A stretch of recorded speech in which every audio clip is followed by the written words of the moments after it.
Hello everyone, welcome to my channel. तो आज के हमारे वीडियो का टॉपिक है इम्पॉर्टेंस ऑफ खुद के नोट्स। मतलब खुद के नोट्स कितने इंपॉर्टेंट होते हैं उसके बारे में हम थोड़ी बहुत बातें करेंगे। देखो, जब से ऑनलाइन क्लासेस आ गए ना तो बहुत सारे लोग मतलब कंफ्यूज हो जाते हैं, क्योंकि ऑलरेडी जो पीडीएफ नोट्स का होता है वो मिल ही जाता है।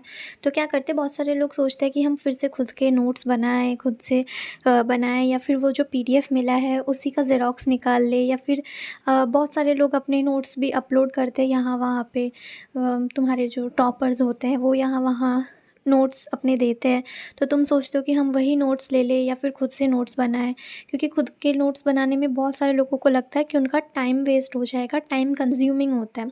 तो देखो, मेरा तो यही मानना है कि खुद के नोट्स खुद ही बनाने चाहिए। जब आप कोई लेक्चर देख रहे हो तो उसके साथ साथ ही नोट्स बना लेना चाहिए, क्योंकि अपने हिसाब से लिखे हुए जो नोट्स होते हैं ना वो ज़्यादा इंपॉर्टेंट होते हैं। नोट्स हम मतलब कैसे बनाते हैं, कोई लेक्चर हम देख रहे हैं तो जो भी एक्सप्लेनेशन किया जा रहा है सर के द्वारा या मैम के द्वारा, तो वो हम सुनते हैं, समझते हैं और फिर उसे लिख लेते हैं, या और जो इम्पॉर्टेंट बातें वो लिख के देते हैं वो भी हम लिखते हैं। लेकिन साथ ही साथ हम कुछ एक्स्ट्रा बातें भी लिखते हैं। अब जैसे मेरी बात की जाए तो मैं क्या करती हूँ, जब मैं नोट्स बनाती हूँ तो मैं लेक्चर देखती हूँ, फिर जो भी उन्होंने एक्सप्लेन किया उसे पॉज करके फिर उसके बाद मैं उसे लिख लेती हूँ।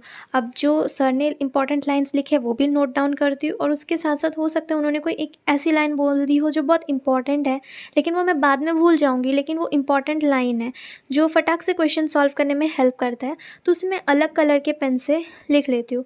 बहुत सारे लोग क्या करते हैं, अलग अलग कलर के पेन से नोट्स बनाते हैं। तो देखो, तुम्हें बहुत सारे अलग अलग कलर्स यूज़ करने की ज़रूरत नहीं है। तुम 2 या फिर 3 कलर्स भी रख सकते हो, जैसे ब्लू हो गया, ब्लैक हो गया, या फिर ब्लू और रेड हो गया। मैं ज़्यादातर ब्लू और रेड से ही करती हूँ, क्योंकि रेड ज़्यादा हाईलाइट करता है। तो जो इंपॉर्टेंट लाइन होता है उसको तुम बॉक्स में डाल के रख सकते हो। या फिर बहुत बार क्या होता है ना, कोई वर्ड होता है जो तुम्हें समझ में नहीं आता, फिर उसका मीनिंग पता चलता है तो उसे साइड में तुम खुद से अपने हिसाब से लिखते हो। तो ये सभी रीज़न्स हैं जिस वजह से खुद के नोट्स इंपॉर्टेंट होते हैं। हाँ, अगर कोई टॉपर का नोट है तो वो उसके लिए वो बहुत अच्छा है, लेकिन हो सकता है कि वो तुम्हें उसमें से कुछ समझ में ही नहीं आए कि उन्होंने कैसे लिखा है। तो खुद के नोट्स हमेशा ज़्यादा इंपॉर्टेंट होते हैं, और ऐसा ज़रूरी नहीं है कि तुम्हें बहुत सारे कलर्स लेके कलरफुल तरीके से ही बनाना है। तुम सिंपल 2 कलर के पेन से भी कर सकते हो। तो मेरा तो यही मानना है कि खुद के नोट्स ही बहुत ज़्यादा अच्छे होते हैं, और खुद नोट्स लिखो। ऐसा नहीं है नोट्स लिखने से टाइम वेस्ट हो जाएगा। जब हम नोट्स लिखते हैं तो मतलब हमने एक बार पढ़ा समझा, और फिर जब लिख रहे हैं तो वापस से वो सारी चीज़ें समझ के ही लिख रहे हैं, और तो वो भी हमें याद करने में बहुत ज़्यादा हेल्प करता है, और लास्ट मोमेंट पे रिवीजन करने में भी वो बहुत ज़्यादा हेल्प करता है। और नोट्स तो बनाओ ही, मतलब नोट्स अपने पास होने ही चाहिए। और वैसे भी अलग सर भी यही कहते हैं कि आपको मिल जाता है पीडीएफ फॉर्म में, बट आई डोंट सजेस्ट कि आप उस नोट्स पे डिपेंड करो। The best notes in the world किसके होते हैं? टॉपर्स के, आपके खुद के, जो आप खुद से बनाते हो। जब आप खुद से नोट्स बनाते हो ना, उसमें वो आपके ओ लिखने का तरीका अलग होता है, वो आप ही को समझ में आता है। जो आप उसमें ऐसे साइड में कट्टम गुट्टा खेले रहते हो, वहां पर 4 बार हाईलाइट किए होते हो, जो आप गुचा देते हो, जो अपनी वो कूड़े वाली हैंडराइटिंग है, वो बेस्ट होती है यार। अपनी कूड़े वाली हैंडराइटिंग, अपनी कूड़े वाली हैंडराइटिंग सोना होती है यार।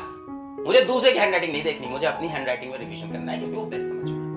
So trust your कूड़े वाली handwriting and make your own notes of each lecture. को लगता होगा कि लेक्चर देखते देखते पॉज करके बनाना या फिर लेक्चर के बाद बनाना, उसमें बहुत सारा टाइम वेस्ट हो जाएगा, लेकिन ऐसा नहीं होता है। हाँ, हो सकता है 2 घंटे से 3 घंटा तुम्हें लग जाता होगा अपना पूरा ख़त्म करने में, बट जब तुम उसे वापस से रिवाइज़ करोगे ना तो तुम्हें बिल्कुल भी ज़्यादा टाइम नहीं लगेगा, और खुद के हैंडराइटिंग से लिखा हुआ नोट हमेशा ज़्यादा ही अच्छा होता है। मेरा तो यही मानना है कि खुद के नोट्स उतने ही इम्पॉर्टेंट है जितना कि फ़ोटोसिंथेसिस करने में क्लोरोफिल। तो आज की वीडियो को यहीं पे ख़त्म करते हैं।